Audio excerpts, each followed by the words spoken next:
This is Three Dog. How can I help?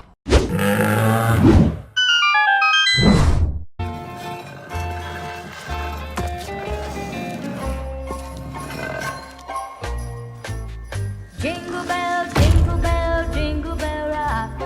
Jingle bells swing and jingle bells ring. Snowing and blowing up bushels of fun. Now the jingle hop has begun. Andy Borkowski here, VGS on AM 640. We're here at the distillery talking about Xbox, their big games coming out, and one of the biggest, Dead Rising 4. I got a chance to play a lot of it. I went into the settings of the demo. I said play forever, so I played for a very long time, and it's a lot of fun, and we're going to find out even more information about the game. Who am I speaking with today? My name's Bryce Cochran. I'm the executive producer of Dead Rising 4. So just to start us off, what do we have here at the showcase of Dead Rising? Yeah, so this is our demo that we've been showing around at a couple of the game shows right now. It's really the core of our game, and we want the fans to be able to see Dead Rising, play it, and get to know what we're doing and what's new right now. Mm-hmm. So give us the primer, the 30 seconds into Dead Rising for those that maybe aren't as familiar. So it's the 10th anniversary of the Dead Rising series, and we decided to go back to our roots and listen to our fans, and we went back to Willamette and brought back Frank West, the original hero from the Dead Rising series. It's a new strain of the virus. Zombrex doesn't work anymore, and Frank's there to solve the mystery. There you go. Simple as that. Yeah. I love the Dead Rising games. I'm crazy about them. I love them from the beginning, and even what has happened kind of recently. What would you say is the biggest, newest thing that has been added to the game with the addition of a number 4 at the end?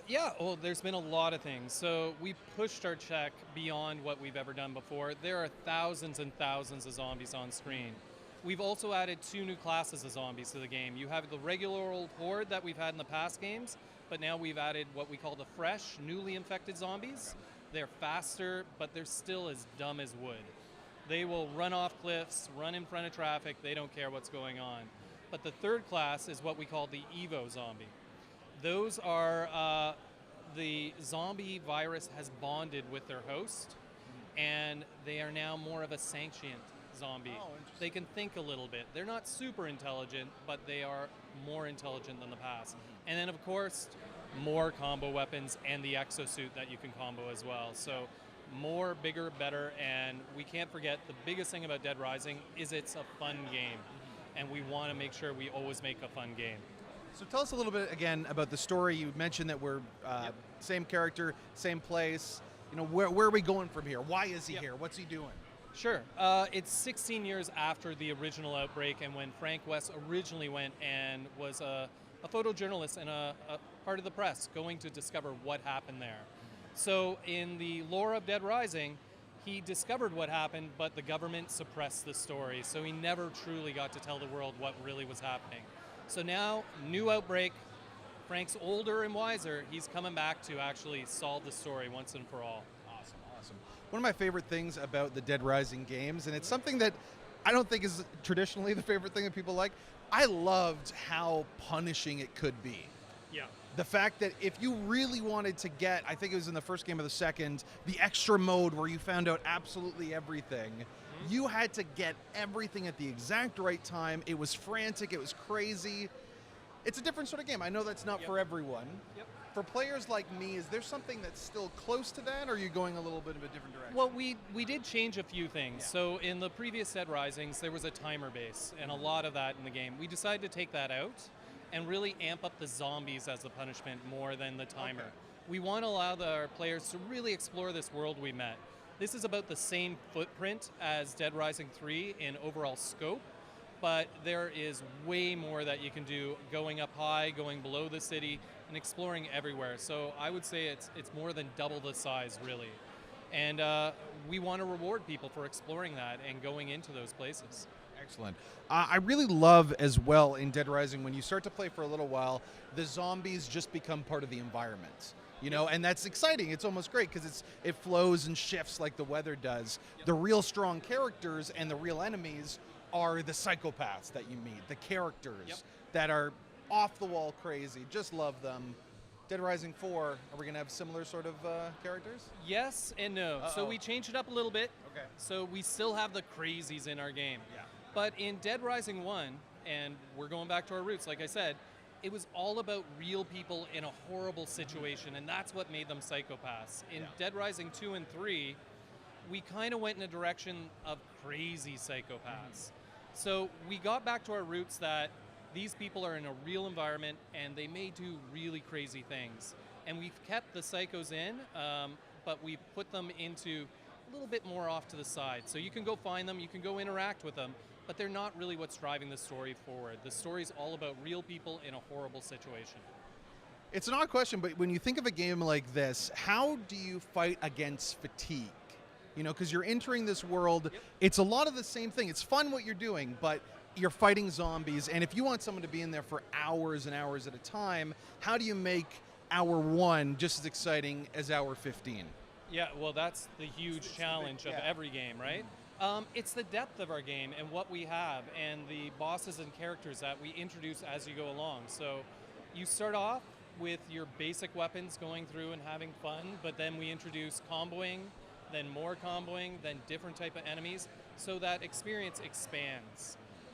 And also, because we've really made the world bigger, it's also about finding different things in that world. And again, because Frank West has come back and he's a photojournalist, your camera is a big part of the game to help you solve the mystery as well. That I have been, in the short time that I did play, maybe 15, 20 minutes, what I was trying to do in the own kind of micro game was to make an insane scene to get a selfie from. So I like those. I love games like that when you're given an open world and you kind of create your own narrative little toys in that way.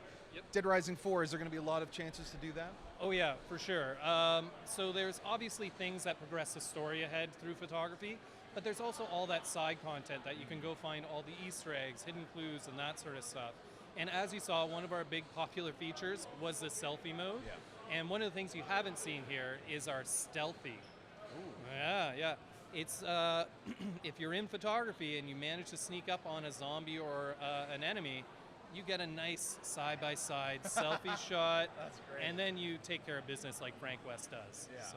No, but I think those little tiny things, I think, really make these sort of games. The big ones, the explosive ones. In a game like this, when you're always trying to get more excitement, how do you go from like a Mega Man suit? Like, how do you go from there? What's the craziest combo weapon that you have? So, like that's a good example. One of the things with these games, especially when you're making sequels, is how do you outdo yourself every time? So that's where we did bring in the exosuit and what we're calling Combo Me. So we've had combo weapons. We have new combo weapons. They're awesome. They're Christmas themed. But now you have this exosuit that you're actually comboing Frank himself. And my favorite one right now, and there's all these are scattered around the world in the game, is Frank has the exosuit plus a slushy machine, because we're Dead Rising, of course, and it creates the ice tornado. Frank goes down the street firing giant tornadoes, neon colored, into crowds of zombies and enemies, freezing them and flinging them everywhere. Very, very exciting. Again, talking all about Dead Rising 4. In the demo that I played, there was also, like all these games, it's not just the zombie faction, there's usually some kind of military faction. I saw some strange military creatures here that I killed. What can you tell us about them?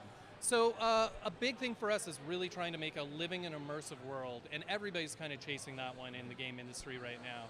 The approach we took to that was these guys are in the exact same situation as the player. That means they have to fight the zombies too. They have to decide what is more important, and the military force is just part of that faction. So we have paramilitary that we call Obscurus, we have friendly survivors, and then we also have bad survivors, a bit more of the psycho-y kind of guys. And they're just a part of the world as you are. Every time you go into that situation, the zombies may have already taken them out. They may have taken out the zombies. You don't know what's going to happen with that interaction, and we want to keep it fresh and different every time. So the open world part of it is where we really play that up a lot. Awesome. Well, thank you so much for taking the time. I cannot wait for the game. Dead Rising 4, when's it coming out? December 6th, Xbox and PC, Just in time for the holidays, killing some zombies. Make sure you check out all of our coverage of Dead Rising. We played a lot of it. This is VGS Talk Radio, AM 640.